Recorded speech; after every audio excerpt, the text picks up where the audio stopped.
你想成仙，这是逆天而行。那又如何？佛若挡我，便杀佛；神若挡我，便弑神。至于你这天，便是破了又如何？不好！贼老天，害我又要重新修炼。不是说让我来接太奶吗？他人呢？哎呀，都说了很多遍了，我就是你太奶。行了，小屁孩，小爷可没空陪你玩，赶快回家去吧。不尊太奶，小心我跳起来打你膝盖！你难道忘记了，你5岁还在尿床，8岁和隔壁男孩牵手后，吓得以为自己有了小宝宝。这些私密囧事，他老子只跟知青唠叨过。楚乐游由尴尬转为震惊，再到不可思议。你真是我太奶奶！楚音站直，挺小胸脯，如假包换。楚乐游眼前一黑，老天爷，是这个世界疯了，还是他疯了？他家太奶奶竟然是个3岁小萌娃，他找了一上午的白发老太太，难怪找不到，都怪他老子，也不跟他说清楚，害他丢这么大的人。楚乐游认命的牵起小萌娃的手，领着他往山下走。山脚下，一辆骚粉色玛莎拉蒂格外拉风。游子不是去接你太奶吗？怎么带个小奶娃回来了？这小子不光桃花多，而且还都是烂的。最关键的是，他自己想要的还求不得，这命格可真有的受。你咋不说话？哑巴了？咱太奶呢？看在你是孙朋友的份上，我送你一句话：今天遇到的第一个红灯，你们一定要往右拐。秦玉震惊地看向两人。孙，游子。这小屁孩就是你太奶，我们楚大少这下可在海城出名了，还没断奶的小太奶，说出去谁信？秦羽，你够了！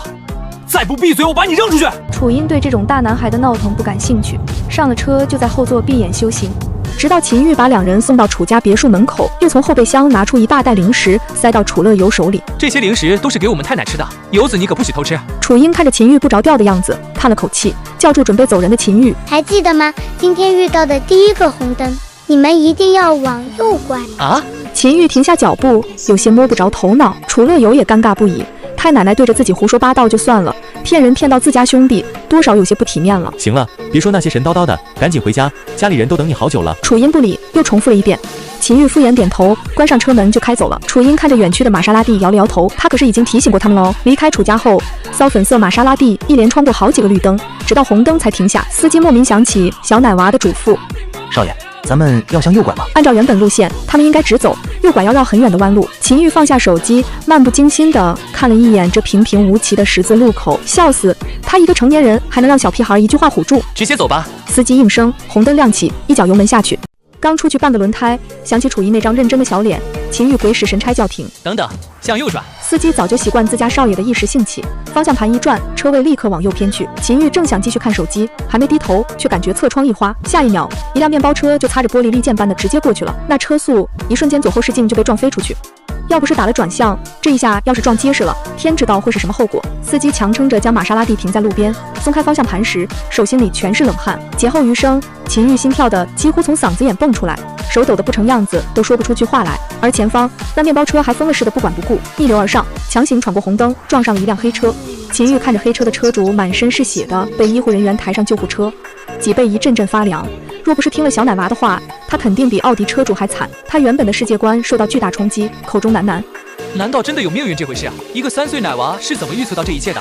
这楚音是个小神仙不成？难怪楚家要兴师动众的请他下山，这哪里是荒唐，简直是精灵过头。与此同时，楚家别墅2楼卧房，一道微弱的金光缓缓融入楚音体内，他收到的气运来自逃过一劫的秦玉。小奶娃美滋滋伸了个懒腰，他觉得自己的法力已经恢复了一部分。恢复精力后，楚音立刻下床，开始在宅院四处走动。没想到越看楚宅的风水，他的眉头皱得越紧。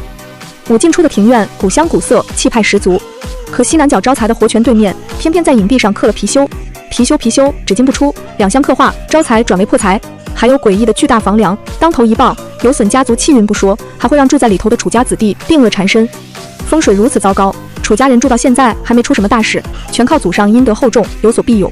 楚音侧头想了一会，要改动地方太多，他现在一时半会儿还调不过来。好在楚家现在只住着一个楚乐游，他画张符给他就是。楚音回到自己房间，找出从山上带来的小包袱，掏出毛笔、朱砂跟黄纸，笔蘸朱砂，指尖掐诀，符咒一笔而就。若是有懂行的人在，便能看出这是1000年前已经失传的符咒，如今早已是千金难求。1楼电竞房，楚乐游正跟人杀得难分难解，外头突然响起一道奶音：孙，开门。啧，小孩就是麻烦。楚乐游不耐烦地撂下鼠标：小屁孩，你最好真的有事。楚音仰头示意他伸手，把一枚小巧的平安符放进去。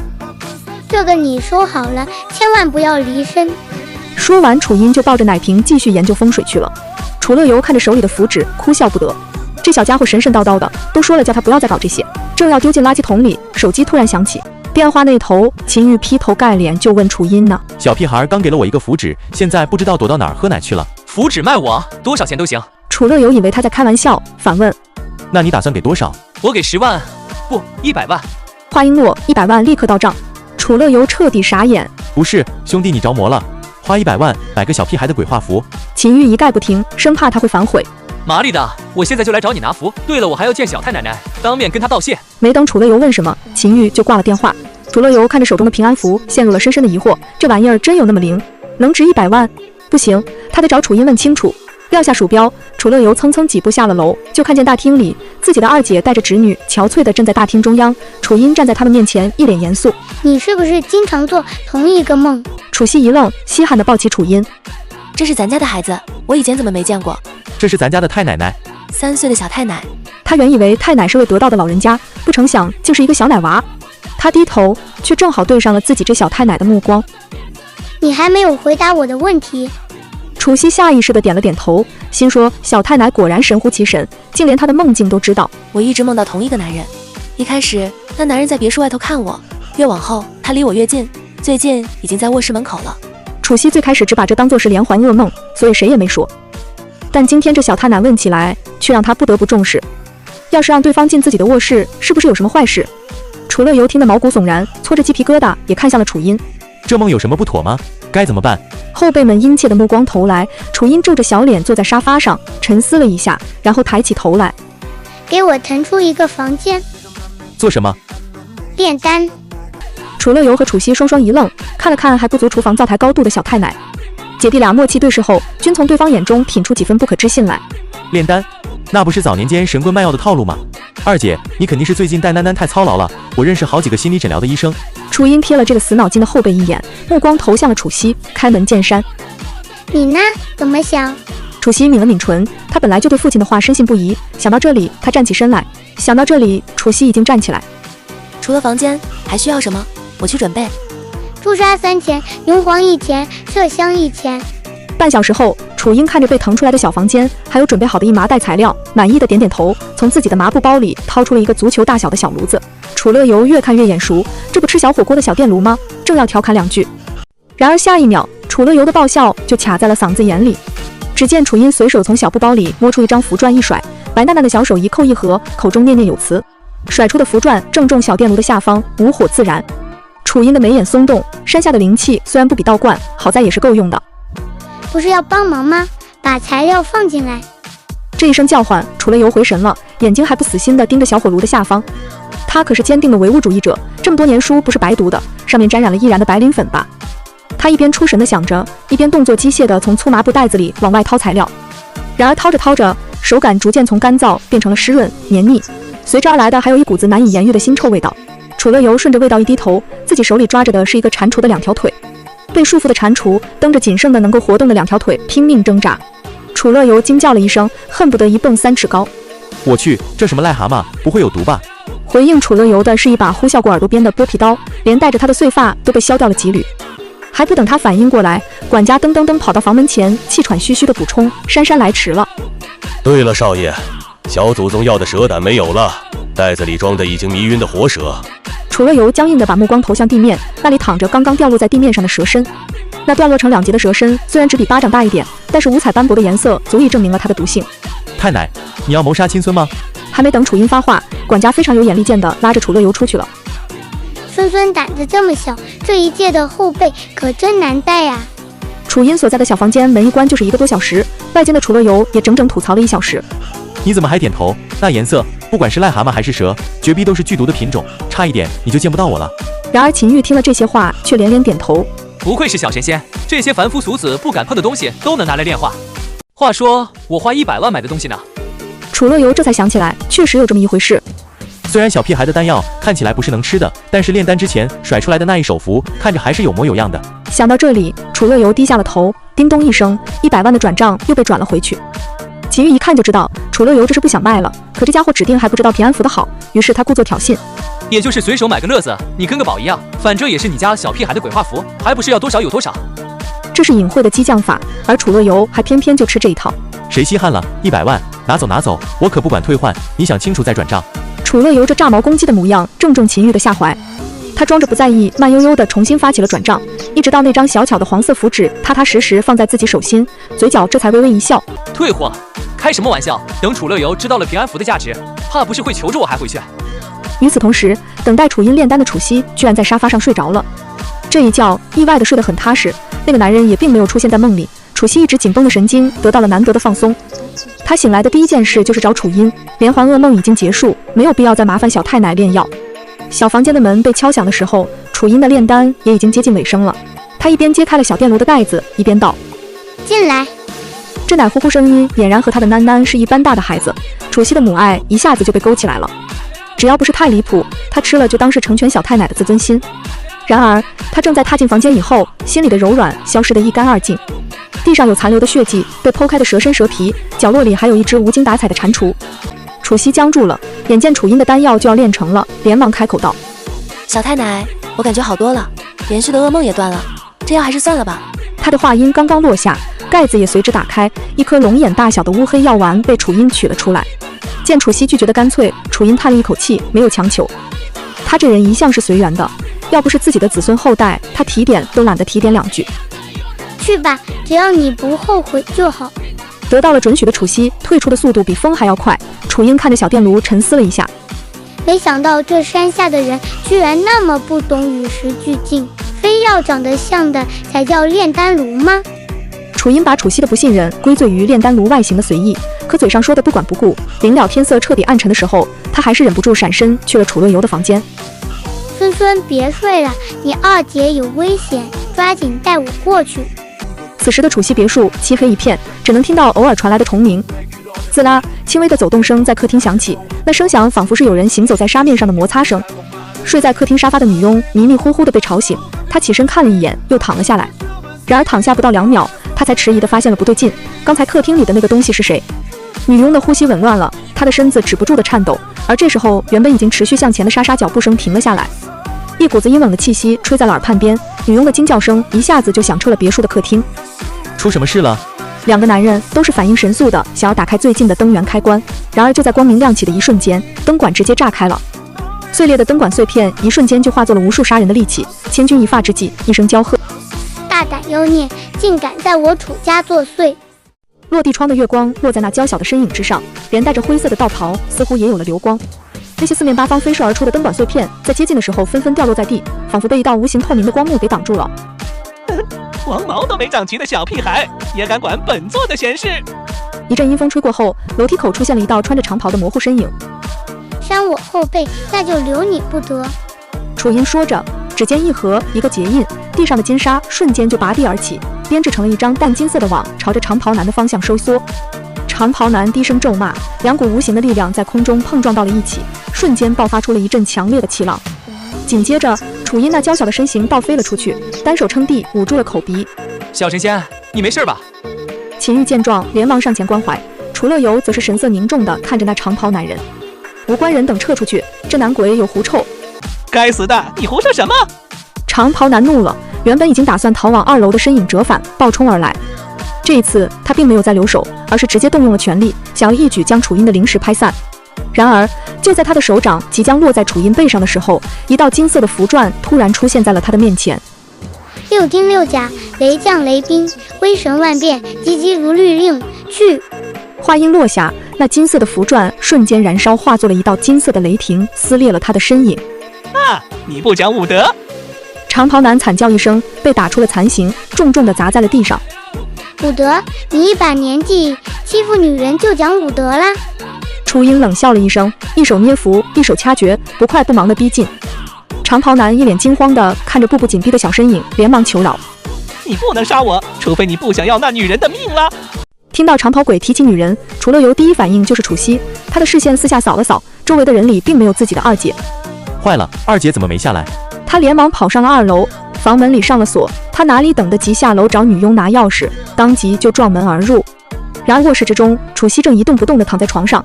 楚乐游呆嚎了一声，扑上去，颤颤巍巍地伸出了食指，想要探一探鼻息。鬼叫什么？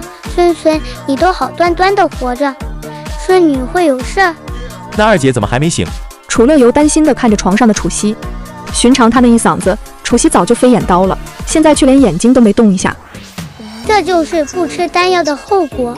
我都说了，只要自己不后悔就好。秦玉听了，立马跳出来，掏出手机就想要转账。小神仙是不是吃了丹药就百鬼不侵？我买，我要。你小子还惦记我二姐丹药的事儿，别以为我不知道。之前卖给你的平安符呢？还我……楚乐游的一掌就拍在了秦玉的后背上。经过了晚上这一遭，楚乐游现在就是肠子悔青的状态。楚英懒得理会两人的叽叽喳喳，只见他趴在了床边，一手按在楚西的胸口处，另一只手则是并指轻点，口中念念有词：一破迷障，二醒身心，天地清明，与我安定。一颗丹药从他指尖弹出，进入楚西口中。楚西的呼吸陡然之间有了变化，从绵长呼吸逐渐变得不规律起来。正当楚乐游按耐不住想要询问的时候，原本陷入昏迷的人陡然坐直了身子。你等等。楚西话音落下的时候，才发现自己不知不觉已经坐了起来。身侧就是楚英那张波澜不惊的小脸蛋，他背后则是两个嘴型一致变成鸡蛋的大男人。看着楚英那淡定的神情，楚西不禁为自己的渺小和无知感到一丝羞愧。小太奶，对不起，我之前……楚西想要道歉，却被楚英打断了。一家人不说两家话，每个人都有大义轻敌的时候，重要的是从错误中吸取教训，避免重蹈覆辙。楚西平安无事，楚乐游和秦玉两个大男人自然也不好留在他的房间，纷纷退了出去。一并出来的还有楚音，现在各回各窝，没有捣乱的人正是神鬼的好时候。如此想着，他从自己的小布包里掏出了朱砂笔，半跪在地上游刃有余地笔走龙蛇。他的朱砂笔所过一处，泛起了淡金色的光芒，黑暗之中显得格外的注目。这是在画阵，防止待会审问的时候鬼魂逃跑。随着他的动作，空气中勾勒出一条条不可见的约束之力。明明是如此超出常识的一幕，却无端的让人心神宁静。楚乐游眼中闪过一丝震惊，符纸可以是买的，道法可以是在道观上和那些道士学的，但是阵法之类的，不应该是得道高人才能施展出来的神通吗？秦玉嘴唇紧抿地看着，他已经在考虑打听一下家族里有没有长在道观的孩子了。而两个人被这一手镇住的时候，楚音满意的点了点头，随后掏出了一个小巧的黄铜铃铛，轻喝一声出，铃铛无声而晃动，化作一道粉色的光，下意识的准备往外接冲。楚音是做好了万全之策，怎么可能纵容他逃窜？粉红色的雾气在阵法之中四处碰壁，步步受限，连带着原本浓郁的颜色都淡了3分。没过一会儿，法阵的中心突然泛起了一阵波动，一个模糊的长袍影子逐渐显现出来。长袍男趴在地上，脸色看起来有些惊恐又无助，反而是站在他身前1米开外的楚音，笑得好似一个人畜无害的小恶魔。你是自己疯，还是让我动手？谁派你来的？长袍鬼听见楚音的质问，自知逃不掉，干脆眼睛一闭，充耳不闻。你装死是吧？我不介意让你再试一次。楚音的声音虽奶，但却冷冰冰的，无端让人打了个寒战。话音刚落，他就手脚利落地翻出了一根柳条鞭，可没想到长袍鬼挨了一鞭后，就一屁股坐在了地上摆烂。你打吧，以你的道行，最多3鞭子我就魂飞魄散，到时候你依然什么都不知道。你打死我吧，打不死我，我还缠着你家女人。我不杀你，但是你这个模样应该很招女鬼喜欢。后面的话语楚音没有再说，而长袍鬼却莫名的身体一抖，一咕噜爬了起来。他可以魂灭，但是不能清白。只见他双手护着胸口，不敢有丝毫隐瞒，将自己为数不多的记忆全部竹筒倒豆子般说了出来。长袍鬼本名叫周礼，今年也不过是21岁的年纪，他已经忘记了自己为什么就成了鬼魂。会缠上楚西也是因为机缘巧合，他从再次睁眼的时候就浑浑噩噩的在酒店里游荡。楚西出现的时候，他感觉到了一种莫名的吸引力，这个女人可以带自己离开酒店，所以他毫不犹豫地跟上了。不记得死因。楚音若有丝丝地摸了摸下巴。死因不记得，什么时候遇见楚西的你总记得吧？困住你的酒店总记得吧？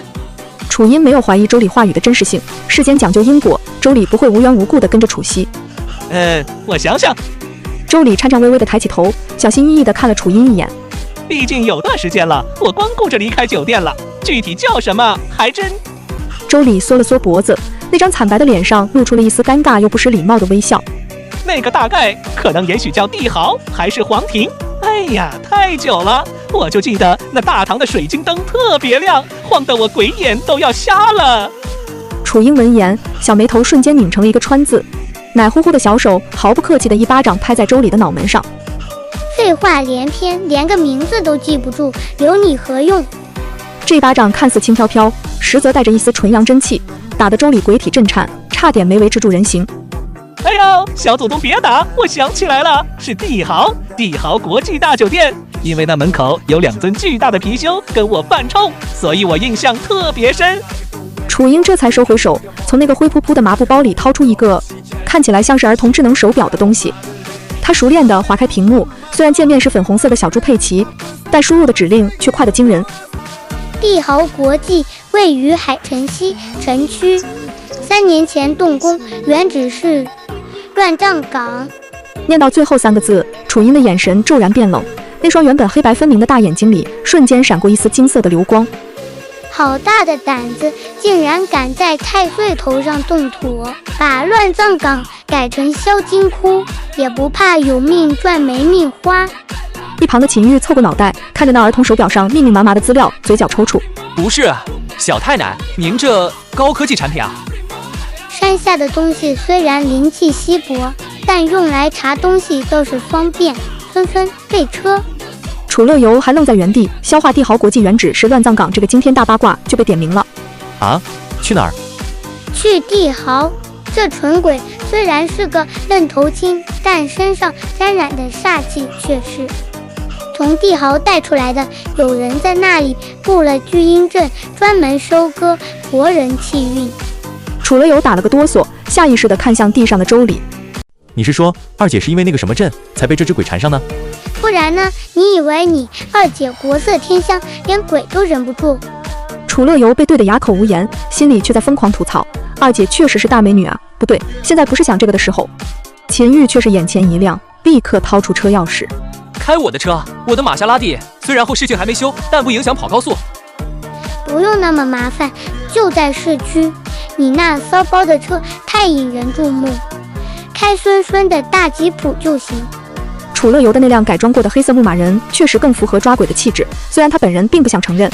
深夜的海城街头，霓虹闪烁，黑色的牧马人像一头沉默的野兽穿梭在车流中。后座上，楚音盘腿坐在儿童安全座椅上，手里拿着个比脸还大的棒棒糖，时不时舔一口，看起来毫无攻击性。副驾驶的秦玉却紧张的手心冒汗，时不时透过后视镜偷瞄楚音。游子，你说小太奶真能搞定吗？那可是帝豪国际，背后的老板是京城来的过江龙，势力大得很。我哪知道，这小祖宗说一不二，我要是敢不听，他能跳起来打我膝盖骨。想起之前被楚音支配的恐惧，楚乐游狠狠踩了一脚油门。帝豪国际大酒店作为海城的地标性建筑，即便是凌晨2点，依旧灯火通明。车刚停稳，文童就殷勤地迎了上来。欢迎光临帝豪，几位是住宿还是？楚音推开车门，像个小炮弹一样冲了出去，仰头看着这栋直插云霄的建筑。在他的视野里，这哪里是什么5星级酒店，分明是一个巨大的黑色漩涡，无数灰色的气流正争先恐后地往里钻。而在漩涡的中心，也就是顶楼的总统套房，隐隐透着一股令人作呕的血腥气。这哪里是聚阴阵，这是要养鬼王啊！门童被这小奶娃的气势吓了一跳，刚想阻拦，就被楚乐游一把推开。别挡道，我们是来查房的。这理由找得简直烂透了，但楚乐游那张海城楚少的脸就是通行证，保安愣是没敢拦。一行人畅通无阻地进了大堂，刚一进门，楚音就感觉到一股阴冷的风从四面八方吹来。大堂里明明开着足量的暖气，却冷得像冰窖。游子，你有没有觉得突然变冷了？而且这香味怎么怪怪的，像是烧纸的味道混着香水味。那是尸油和沉香混合的味道，用来掩盖尸臭的。秦玉的脸瞬间绿了，捂着嘴干呕了一下。楚音却像个没事人一样，背着小手，迈着六亲不认的步伐走向前台。叫你们老板出来。小朋友，我们老板不在哦，请问你有预约吗？没有，但他如果不出来，我就把他这乌龟壳给砸了。前台小姐的笑容僵在脸上，这哪来的熊孩子？刚想叫保安，就见楚音从麻布包里掏出一张黄符，啪的一声贴在了前台的电脑屏幕上。天清地灵，兵肥应转现。随着一声娇喝，那黄符无火自燃，瞬间化作一道金光，没入了电脑屏幕。下一秒，原本正常的监控画面突然开始扭曲，雪花点闪烁之后，屏幕上出现了令人毛骨悚然的一幕。巨大的落地窗前，一个穿着黑色唐装的中年男人正背对着门口，而在他面前摆放着一张供桌，桌上不是瓜果香火，而是7颗钉着符纸的骷髅头。更恐怖的是，那些骷髅头的眼眶里正往外流淌着黑红色的液体。前台小姐发出一声尖叫，直接吓晕了过去。周围的客人和服务员乱作一团。我去，这是什么邪教现场？快，报警！不对，这事儿警察管不了吧？楚音却是一脸淡定，小手指在空中虚画了几下，那监控画面瞬间锁定了那个唐装男人的脸。原来是他，海城外来的首富赵金斗。这名字起的倒是符合他的命格，只进不出，最后斗的只剩一把骨头。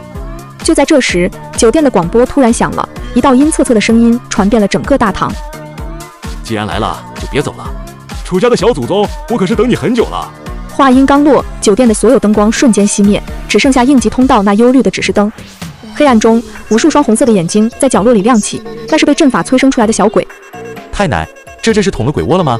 楚乐游虽然害怕，但身体比脑子反应更快，一把将楚音护在身后，顺手抄起灭火器。游子，你拿灭火器有个屁用啊！你懂个屁，这是二氧化碳，能降温。楚音看着挡在自己身前瑟瑟发抖却不肯退缩的便宜孙孙，心里那一丝嫌弃稍微淡了一点点。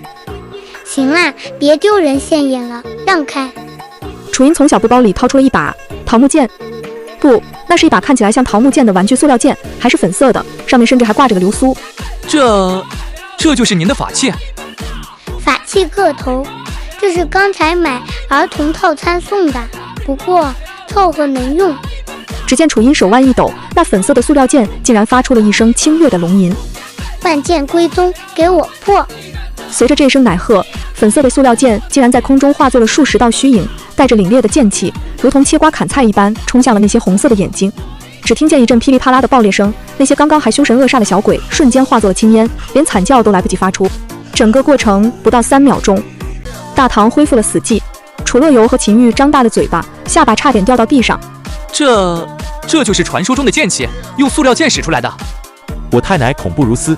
楚音却不满意地撇了撇嘴，看着手里已经出现裂纹的塑料剑，质量太差，下次得让孙孙买钢铁侠联名的，那个材质硬点。就在这时，电梯叮的一声开了，一群穿着黑西装的保镖冲了出来，手里拿着电棍和甩棍，将3人团团围住。紧接着，一个身材矮胖、满脸横肉的男人在保镖的簇拥下走了出来，正是赵金斗。他手里盘着2颗核桃，眼神阴鸷地盯着楚音。这就是楚家请来的那个3岁小祖宗，我还以为是什么3头6臂的怪物，原来是个还没断奶的娃娃。楚乐游上前一步，色厉内荏。赵金斗，你在酒店里搞什么鬼名堂？那些骷髅头是怎么回事？楚少，饭可以乱吃，话不能乱说。我那是艺术收藏，倒是你们深夜闯入我的酒店，打伤我的保安，这可是私闯民宅。赵金斗有恃无恐，显然早就安排好了替罪羊。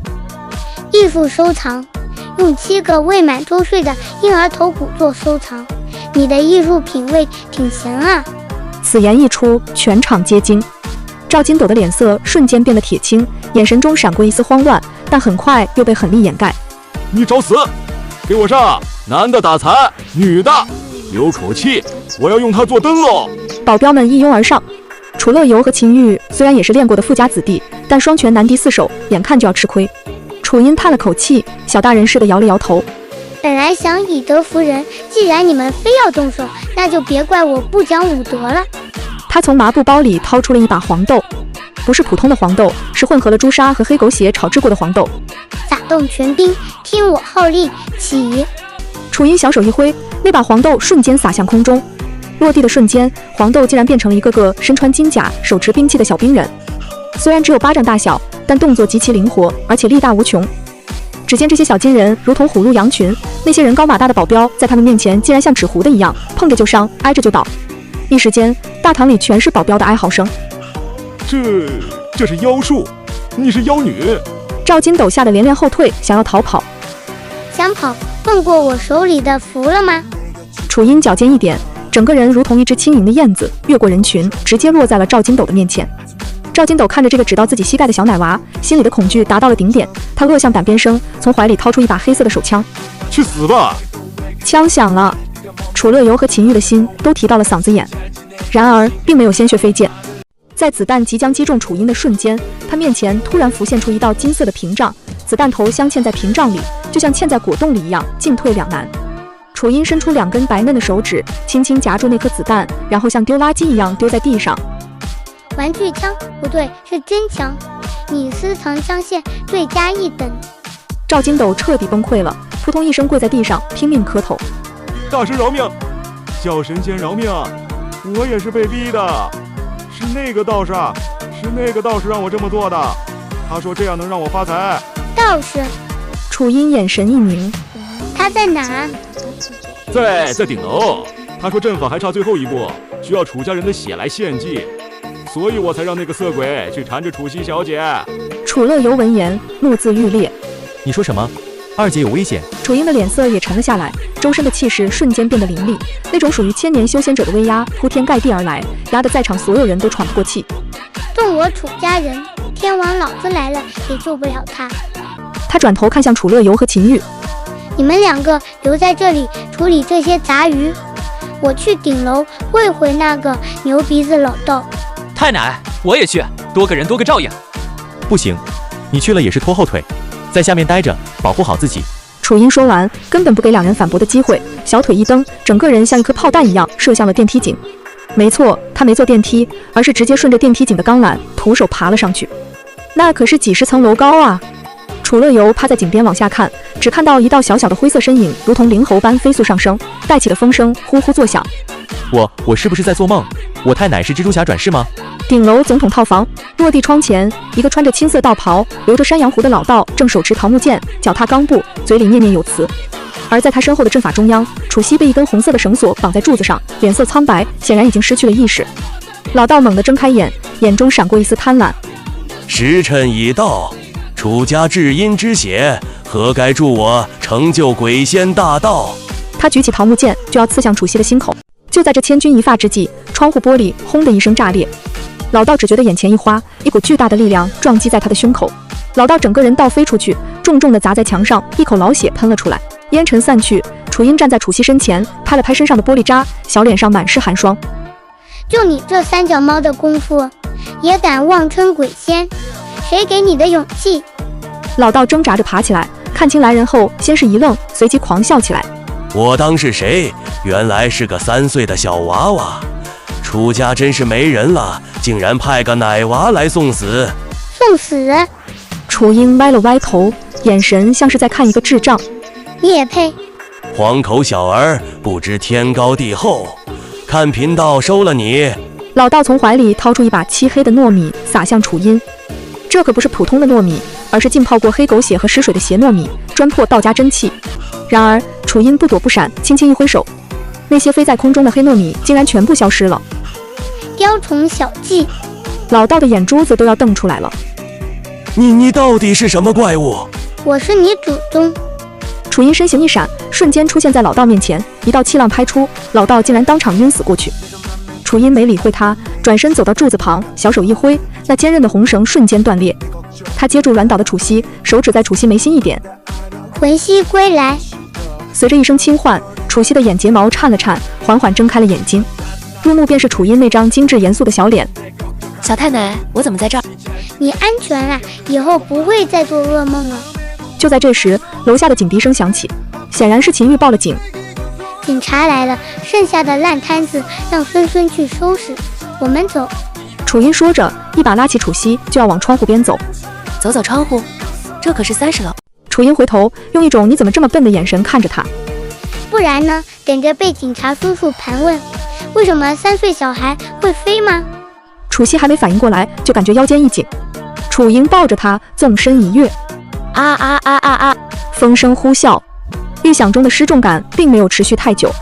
楚西感觉自己好像落在了一朵云上，软绵绵的。他睁开眼，发现自己正坐在一只巨大的纸鹤背上，而楚音正站在纸鹤的头顶，负手而立，衣袂翻飞，宛如谪仙。当然，如果忽略掉纸鹤是用黄色的草纸折的，而且还在空中打摆子的话，这画面确实很美。抓紧了，这纸鹤是2手的，有点漏风，别掉下去了。两人乘着纸鹤消失在夜色中。而此时，帝豪酒店大堂，警察冲了进来，将赵金斗和一众保镖全部铐走。楚乐游和秦玉正焦急地在电梯口等待，看到楚音和楚西从天而降，悬着的心终于放了下来。太奶，二姐，你们没事吧？我去，这也太神了！小太奶，您还学腿部挂剑吗？上过大学那种？楚音从纸鹤上跳下来，拍了拍手，那纸鹤瞬间化作飞灰消散。行了，别拍马屁了，事情还没完。